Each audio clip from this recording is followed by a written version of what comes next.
Ano ang kahulugan ng bansa, teritoryo ng maya sa sariling pamahalaan at mamayan? Alin sa mga sumusunod ang elemento ng pagkabansa, pamahalaan at teritoryo? Mamayan. Sorry, cause the review was wet. I cannot read it properly now. Anong pagunahing layunin ng pamahalaan? Pangalagaan na ang kapakanan ng mamayan. Ano kagawawa na ang pamamahala sa edukasyon? DepEd. What? It's DepEd. DepEd. Yeah. Ano nga kagawawan ang namamahala? DepEd is Department of Education. Sino nga namumuno sa lokal na pamahalaan? Gobernador. Anong programa ng pamahalaan ang tumulong na sa mga mahihirap na mag-aaral? For pieces, Pantawid Pamilyang Pilipino Program. 4Ps. Yeah. 4Ps. Alin sa mga kagawawan ang namamahala sa kalusugan? Saan? DOH. Department of Health. Health? Okay. DOH. Okay. Anong kahulugan ng una? Unitaryong pamahalaan. Pagkakaroon ng isang sentralisadong pamahalaan. I coughed. I sneezed. I coughed that well. Okay, what's next? Ano ang pangunahing papel ng DSWD? Magbigay ng tulong sa mga nangangailangan.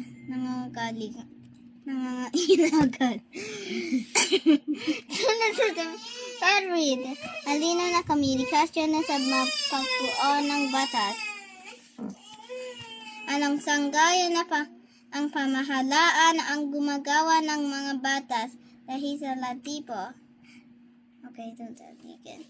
Ano ang tawagan sa kapangyarihan ng pamahalaan na pagkapatubad ng batas? Ehekutibo. What is that? Where are you now? Oh, number 12. Number 12 is Ano ang tawag sa kapangyarihan ng ehekutibo? Electric.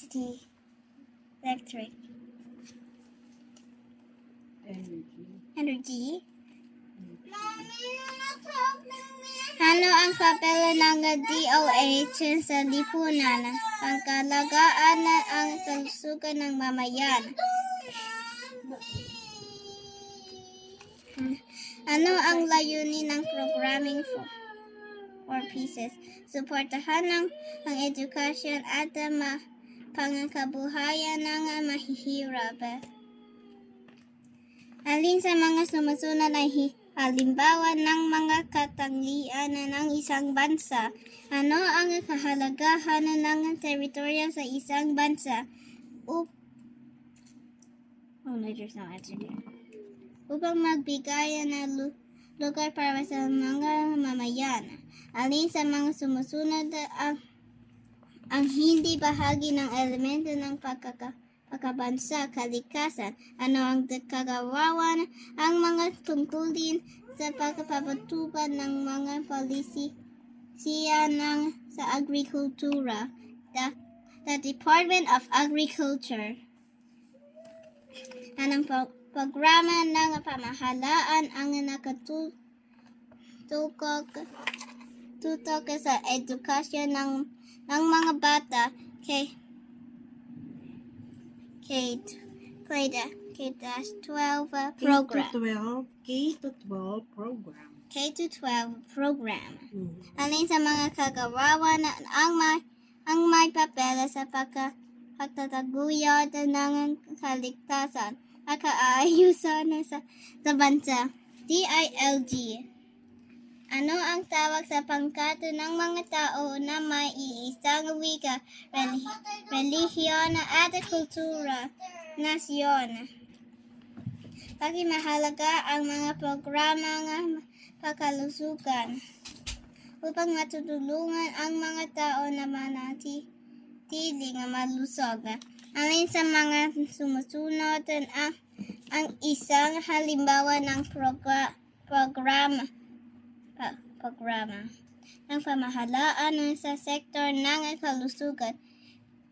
PhilHealth. Bakit mahalaga ang ugnayan ng sanggayan ng pamahalaan upang makapatupad ng batas ng maayos?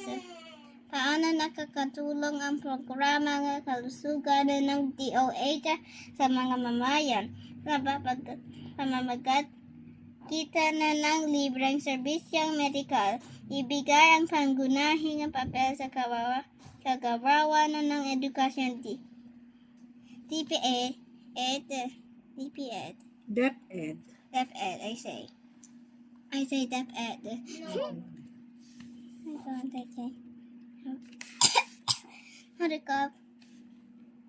Ano ang pangunahing layunin ng programang Pantawid Pamilyang Pilipino? 4 pieces. 4 pieces. Set F on it. 4 piece. 4 piece magbigay ng kalidad na edukasyon. What?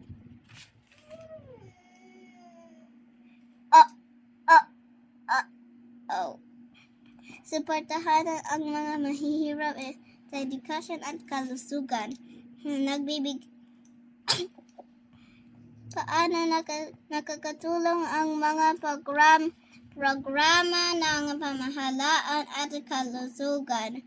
Nagbibigay ng libreng serbisyong medikal sa mga mamayan. Ano ang pangunahing layunin ng kagawad ng agrikultura? DA.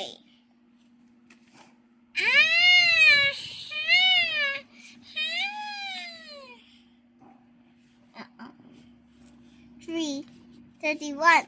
Anong sektor ng pamahalaan ang namamahala sa pagtataguyod ng kapayapaan? DILG. Ano ang layunin ng mga programa ng pang-edukasyon sa pamahalaan? Magbigay ng dekalidad na edukasyon para sa lahat. Alin sa mga sumusunod ang hindi kabilang sa mga kagawad ng pamahalaan, kagawaran ng pagkain? Mommy, Dan, you shouldn't ask me questions, okay? Huh? Don't ask me questions, Why? okay? Oh no. Because it's Tagalog version. Yeah, you don't like me to ask questions about Tagalog. Yeah. Why? You need to ask questions about English. Mommy, think I'm done. What about Tagalog? I thought you understand Tagalog. Fine. Alin sa mga sumusunod ang isang halimbawa ng programa ng pamahalaan sa sektor ng kalusugan? PhilHealth. PhilHealth. Mommy! Good job. See? Okay, next. Finally.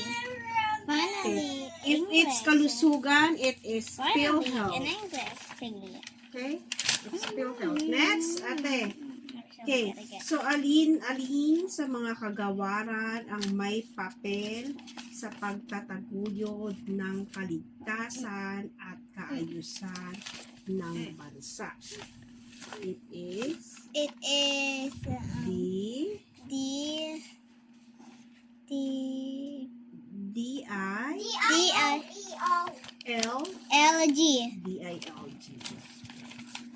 Okay. Okay, what what about anong kagawaran ng pamahalaan ang namamahala ng infrastructure? It's DPED.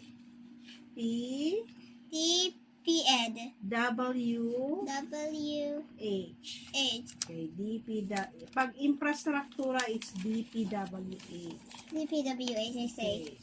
I say DPWH. Okay, what about Mommy, can What you about me to me? alin sa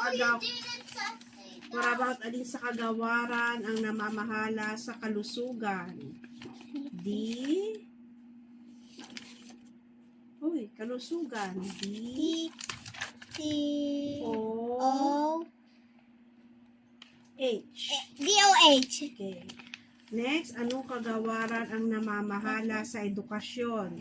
Education at DPED. DepEd. DepEd. I'll do later. Let's do later. Yeah. Let me see that. Yeah, when I am done eating. Yeah, this is reviewer for the English. Well, it didn't show English. Don't show It will be English. your exam tomorrow. And it did not show English on the message. What about math? The answer is math. Do you know how to solve the math? The fractions? What models represent 3, 8? 3, 8. 1, 2, 3, 4, 5, 6, 7, 8. No, what's 3, 8? This, right? Okay, right. This is So right, what will this be your is. answer? Letter A. Yeah, letter A. Letter Yeah. Okay, now I want number 2. But there's no answer. What are you going to do? Are you going to circle it? There is no letter A, B, C, D. Oh, okay. So you just circle this. I got Okay, it. no. It's letter... What? I need circle, right? No, you just write here. Okay. Okay. Which of the Number following is the correct comparisons? Anything is left number A, B, C. You mean D? You mean this? You mean this, right? Comparison. What is the correct comparison?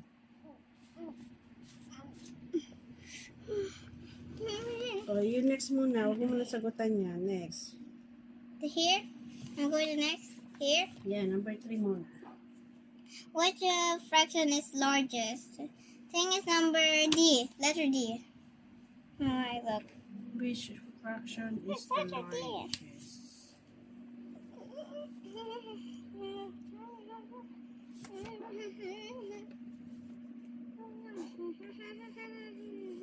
The largest is... I don't know. This one.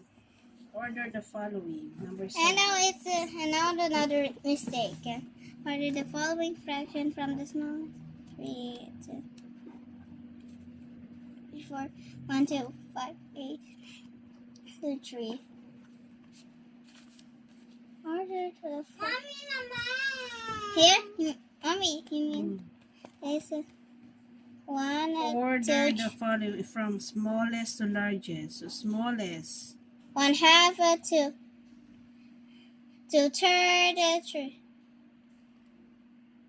3/4 5 5/8. You mean that? Those are the answers. 1/2 to 2/3 3. 3/4 5 5/8. Small to largest. Small to largest. Yeah. Ito muna sagot mo number 8. Oh my God, we are skipping everything. And find the fraction value that shaded region is present in the given fraction. 2, mommy? In 2? Yeah, you're going to put the fraction. It's 2. 2, 1, 2, 2. 2.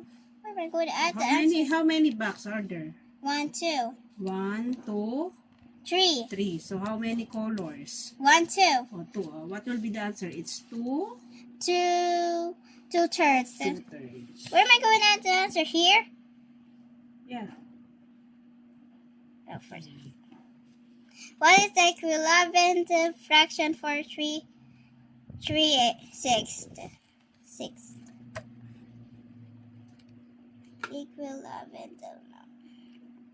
Oh wait, I need a paper. What? I need a paper. The back. Okay. Like this. For the computation. It is for rubber. 1, 2, 3, 4, 5, 6. 1, 2, 3. Okay. There. And like this is What will be the fraction here? like How this. many?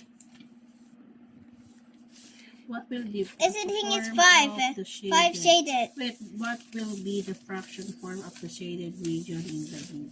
It's 1, 2, 3, 5. 4, 5, 6. Or It's 6. 6. And what is the number of shaded? 1, 2, 3, 4, Or 5. 5. It's 5. 5 is 6. 5, 6.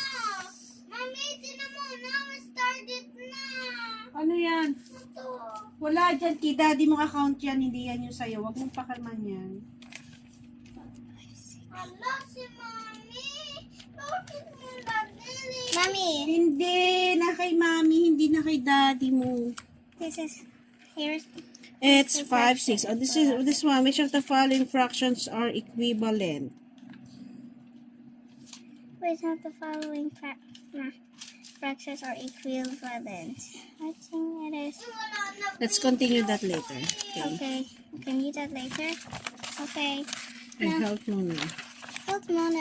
Health is my favorite. It's my second favorite subject. This.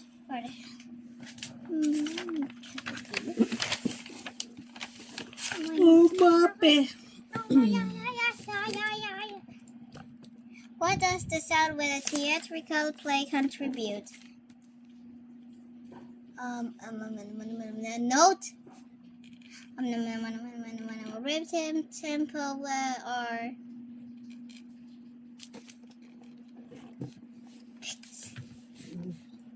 Say goodbye na. okay. Bye. Bye. I have hard time.